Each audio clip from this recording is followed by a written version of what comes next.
Thousands of ships pass through these waters every week. Oil tankers, container ships, bulk carriers. Some of them are longer than 3 football fields. And somehow our little family boat needed to find its way through all of it. We were heading north through the Singapore and Malacca Straits, one of the busiest and most important shipping routes in the world.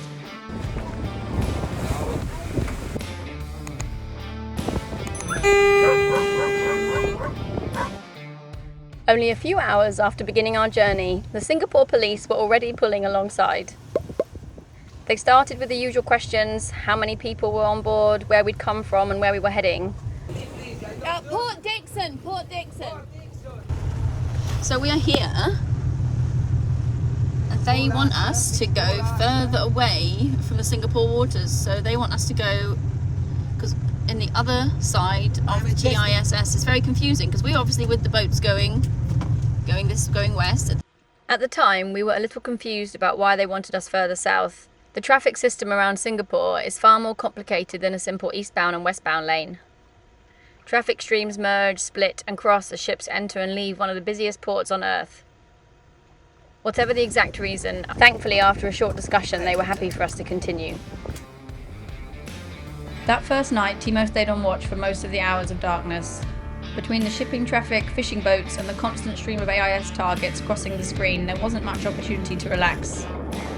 While the rest of us tried to get some sleep, he kept an eye on the horizon and guided us west through the maze of traffic. Sono tutte navi, all ship. That one come from the back. This one is one green.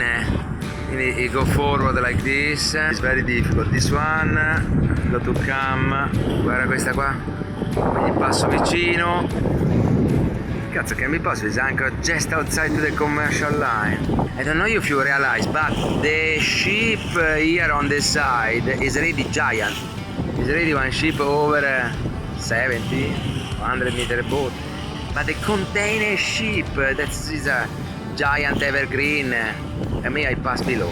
Qui nel canale di fronte a Singapore, nel casino di navi più totali, abbiamo 1.500.000 navi tutte intorno, sia quelle ancorate che però, cioè guarda che roba, sembra che si muova questa, sono io che mi muovo. Questa ha un verde qua, verde a sinistra, però vado più veloce io, un verde a dritta che mi sta raggiungendo, rosso, è un casino. Tutte le luci che vedete sono tutte navi. Qua da solo in pozzetto, guarda come va. Questi siamo un po' vicini, Ok, giusto un attimo di incroci, c'ho questo rosso sul mio lato di dritta che arriva e poi c'ho un rosso verde che mi arriva diretto in prua, qua c'ho un verde, va di là, questo qua mi viene da questo lato qua che raggiunge, questo qua un verde che viene su così di fianco a me, questo qua passa a poppa, ha cambiato, quindi adesso vedo il verde, va bene, un po' di casini qua così, tutte navi, qui da queste parti ci sono ste navi del cavolo col bompresso che io non lo so, se ti prende questo qua ti prende prima con i 30 metri di bompresso e poi ti prende tutta la nave. Questo qui è quello che ha mollato lui, alla fine per fortuna ha lasciato strada, meno male che sto cacchio di bompresso. Non so se ve ne rendete conto, bestione che va a 30 nodi, ci sta passando qua di fianco, questa è una nave porta macchine, è enorme, questo mi sta passando vicinissimo e velocissimo. By sunrise it was my turn. The kids and I took over the daytime watch and monitored the endless streams of ships while Timo finally grabbed a few hours of sleep. Normally that would be manageable enough. The towel's still waking me up almost every hour, and last night was more like every half hour, I think, from all the noises of the boat and the movement and stuff. So that combined with the visit from the Singapore police means I feel like I hardly slept at all. And Timo actually was out there doing all the work, so I'm sure he feels similarly. But with Tao still waking regularly during the night, a morning watch wasn't exactly how I'd choose to start the day. But the ships weren't going to watch themselves. Thankfully, the current was flowing in our favour. Every extra knot meant 3 miles north, and we wanted to make the most of it while it lasted. We're in the middle of the shipping lane, okay, going slightly the wrong direction, but we've got to because there's this fishing boat right here in the channel. With their nice long net that they've just let out. Where is he? Again, right in the shipping lane. And look at this, right next to us. I mean, if this was the night time, we would hit that. We are right in the shipping lane. It's not just one, there's hundreds of them. Look, they're all around us. Another one. Up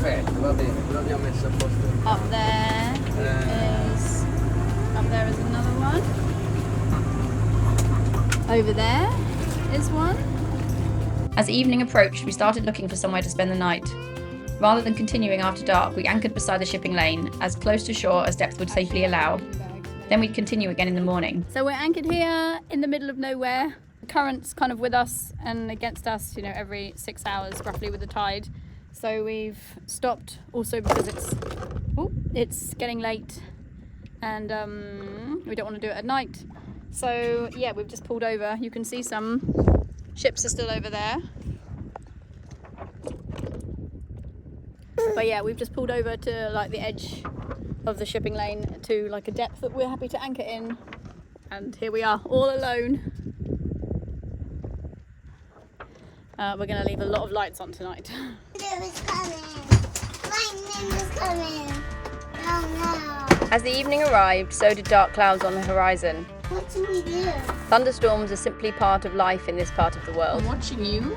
Just help yourself, why don't you? That night, just as we sat down for dinner, a large fishing vessel appeared to be heading directly towards us. For several minutes it kept coming. Dinner was forgotten, everyone was watching.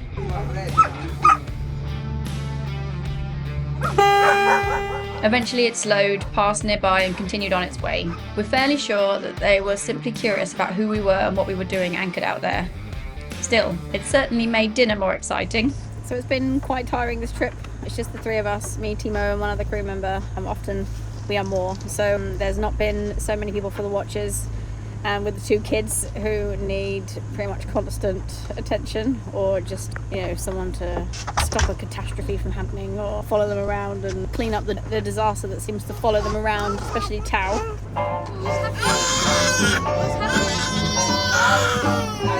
What's happening? Bravo, yeah! What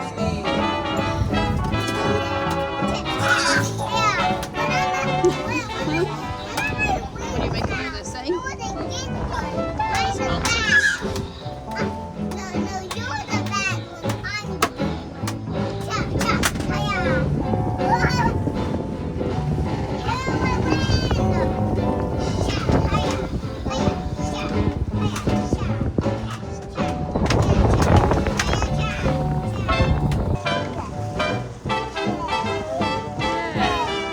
Is she doing it right? Just check.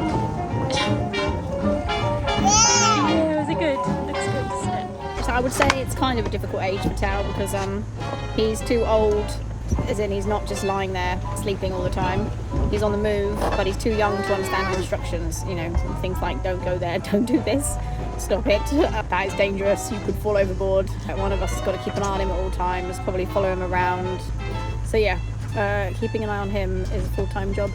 Ciao! So it's day 3 and we're finally managing to sail and at a decent speed. Also with the current, against the current. We've got current against us. This is good because we are running out of fuel a little bit. Not so much that it would be a problem. As we're going to stop at Port Dickson, which we should arrive at tomorrow. Today we will get to Malacca, but I don't think we'll go ashore. Looking around, it wasn't hard to understand why this area is considered one of the most important waterways on Earth. For centuries, these straits have been one of the world's great maritime crossroads. They form the shortest sea route between the Indian and Pacific Oceans. More than 100,000 ships pass through the Singapore Malacca Straits every year, carrying everything from oil and gas to food, electronics and raw materials. A significant share of global trade squeezes through this relatively narrow stretch of water. The Portuguese controlled Malacca first, then the Dutch, then the British.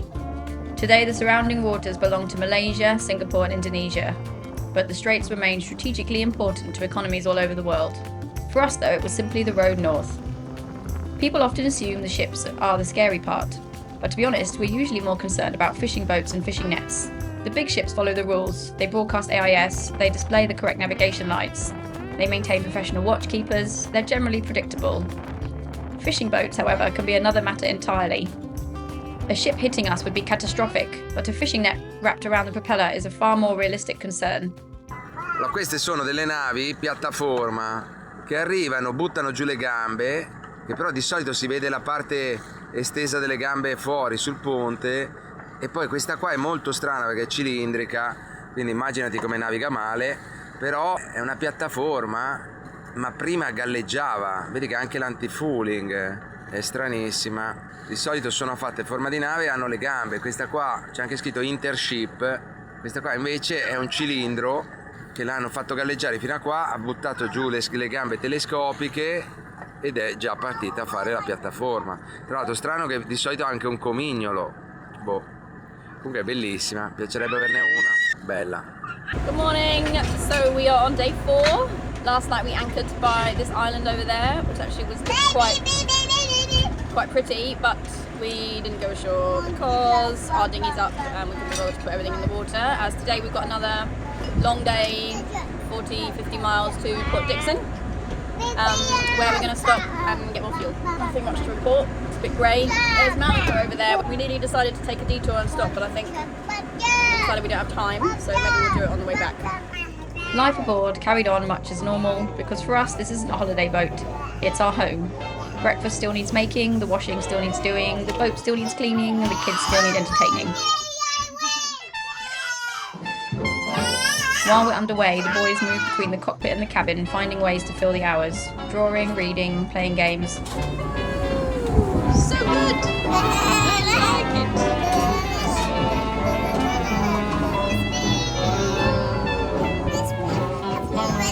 Climbing over anything they can climb over, and creating adventures out of whatever happens to be nearby. To cuddle with your brother. After several days of moving north through the shipping lanes, we arrived in Port Dickson. We're just coming into Port Dickson and there's so much current here that even with 1800 revs we are moving at like 1.5 knots. Thank God we don't have our old engine, otherwise we wouldn't be making it in here. After several days surrounded by ships, it felt good to finally step ashore in Port Dickson. We had 2 jobs to do while we were there. First, welcome a new crew member aboard, and second, prepare the boat for the next stage of the journey. That meant immigration, port clearance, and plenty of paperwork.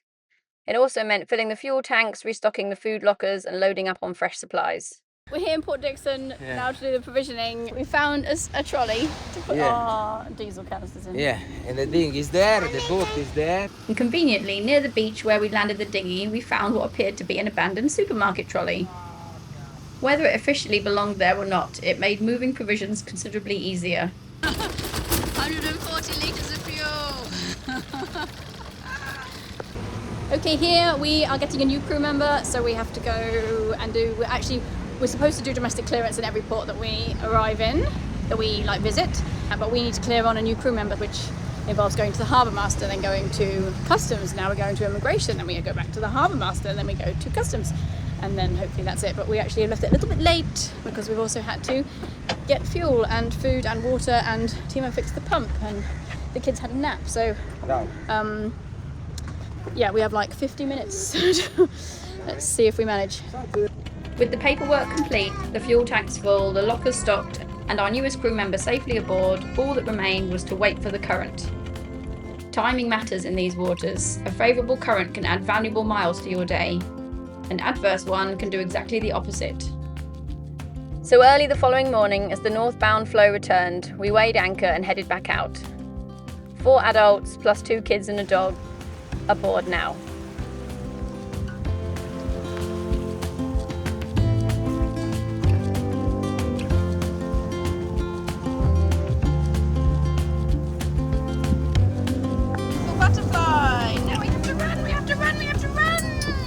Play a game where we read a page and then we try to chase Tao and see where he's got to. Hey Tao. It's So I've lost track of what day it is. We had a pit stop in Port Dickson to get more fuel because we can only carry about 200 litres. And yeah, it's been a lot of motoring up the channel, the Strait rather. We had just passed Kuala Lumpur. We had a big storm last night, loads of lightning and thunder, very close to the boat, which was quite scary because with our carbon fibre mast, I think if we were hit, the mast builder said that the mast would pretty much just like melt or something. So that's always quite frightening for us. We even went as far as I put my phone in the oven. Right, let's chase these two. Come on, got you! Now we're going back, As the day went on, dark clouds began building on the horizon. So we watch the sky and prepare for whatever arrives. It's not a good day today, weather's gone downhill. It's a little bit foggy as well. Some of the tankers have been blowing their foghorn. We've had a bit more thunder and lightning, our favourite. Yeah, it's nice and hot down below. All the hatches are shut and pouring with rain out here. But we are catching lots of water. Yeah.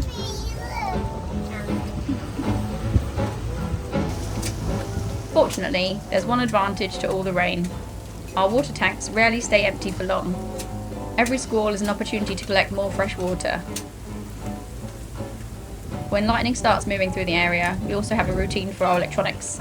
Phones, tablets and laptops get placed inside the oven, sitting on top of a wooden chopping board. The metal oven acts like a Faraday cage and offers some protection from nearby lightning strikes. Whether it makes a huge difference or not, it helps us sleep a little easier.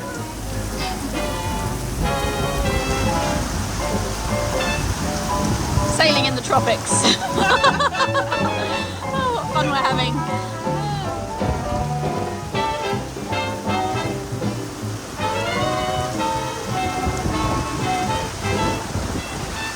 What do you think, Solo? Hello. What have you got?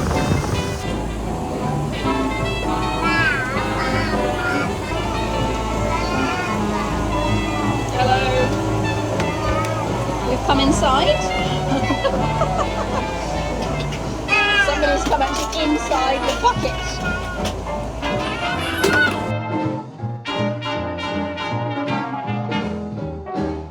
Oh, gently.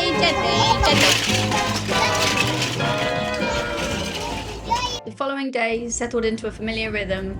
Wake up, check the weather, watch the ships, ride the current north, anchor before dark. Repeat. And while the scenery wasn't spectacular, there was something fascinating about travelling through the industrial heart of the maritime world. Every ship around us was carrying something: fuel, food, cars, clothes, the goods that keep modern life moving. Much nicer!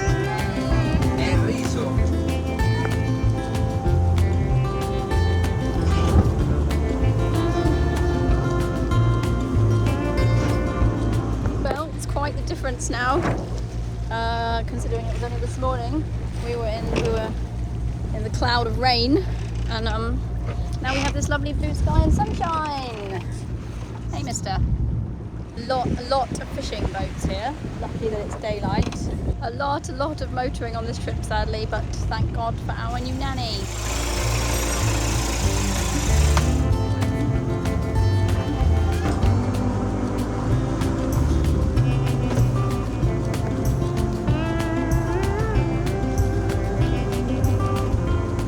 Fresh supplies, full tanks, and many more miles of coastline waiting ahead. The shipping lanes weren't behind us yet, but we were one step closer to the quieter waters further north.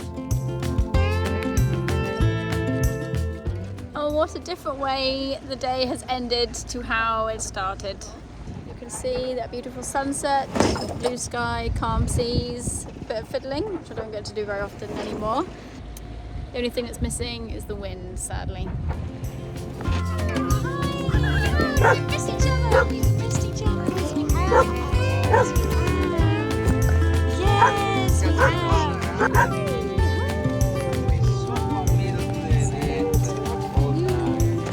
If you enjoyed this video, we'd really appreciate it if you could click the subscribe button, like, comment, share it with your friends, And don't forget to ring the bell so you don't miss out on any future episodes.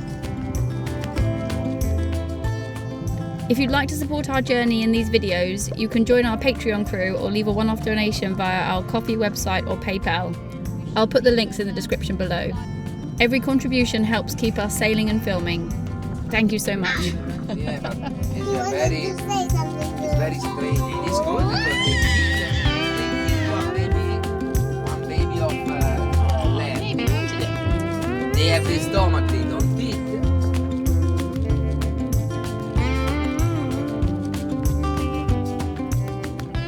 Metri e 2, io che pesco 4 e 6.